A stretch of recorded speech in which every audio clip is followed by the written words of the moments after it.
In front of me is Xiaomi Redmi Note 9s, and today I would like to show you how you can delete a password saved in Google Passwords Manager. Begin by opening Settings and scrolling down to access Google. Over here, then select All Services, tap on Autofill with Google, and Google Password Manager. Now it's time to select the password that you wish to get rid of and enter your current login method. Then hit delete next to edit and confirm your choice in the pop-up.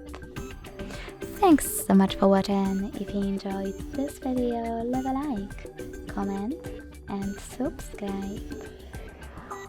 Bye!